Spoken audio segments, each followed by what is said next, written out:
How much do you know about the federal debt limit? The Bipartisan Policy Center looks at some common questions and misconceptions. Payments to veterans, Social Security beneficiaries, food stamp recipients, and millions of others who depend on government programs could be delayed if policymakers fail to raise the federal debt limit. Fact.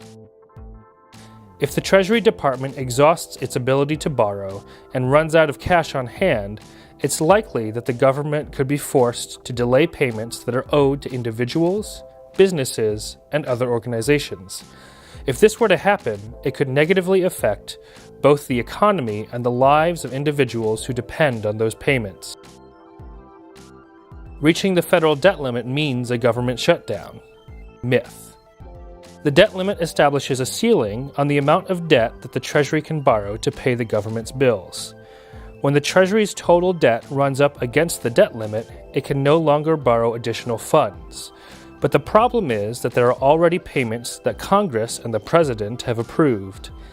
If the debt limit isn't adjusted, the federal government would eventually be forced to temporarily reduce or delay certain payments, including for major entitlement programs like Social Security and Medicare. A partial government shutdown, on the other hand, occurs when Congress does not pass federal appropriations bills on time. It affects only the portion of federal spending that is known as discretionary spending, which is the part Congress approves every year. Unlike the problems associated with the debt limit, a partial government shutdown does not risk missing key payments. If Congress refuses to act on the federal debt limit, the deficit will disappear and spending will be restrained. Myth. If the debt limit is reached and Congress does not take action, the Treasury will reach a point when it can no longer borrow to pay all of the federal government's bills in full and on time. If this occurs, some payments will be delayed and the federal government will default on its obligations. Just because the Treasury cannot come up with the cash to pay its bills doesn't mean those bills go away. In this way, reaching the debt limit does not automatically reduce the deficit. That would require a separate act of Congress, directly dealing with federal spending, revenues, and the overall obligations the federal government takes on.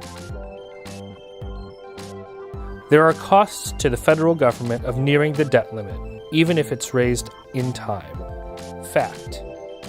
Nearing the debt limit in the past has increased the rates Treasury pays to borrow money, increasing the government's borrowing costs by millions of dollars. In the end, U.S. taxpayers pay those costs. Another cost of nearing the debt limit is the impact on the government's credit rating. Political fights in 2011 delayed the raising of the debt limit, and even though no payments were missed, the Standard & Poor's rating agency downgraded the credit rating of the United States. If credit ratings were to continue to decline, it would signal doubt in the full faith and credit of the United States and could risk an economic downturn. When the federal government reaches the debt limit, it immediately defaults. Myth. When the federal government reaches the debt limit, the Treasury Department can make use of extraordinary measures to come up with cash to pay the government's bills. These measures include reducing certain types of debt and adjusting the timing of payments to federal employee retirement accounts. Unfortunately, it is impossible to predict exactly how long these measures will last. Without a hard deadline, it is hard to know exactly when Congress would need to act by to avoid default, which can contribute to political brinkmanship around raising the debt limit. Thanks for watching this video on the debt limit. Read more of BPC's work on the debt limit and economic policy at bipartisanpolicy.org.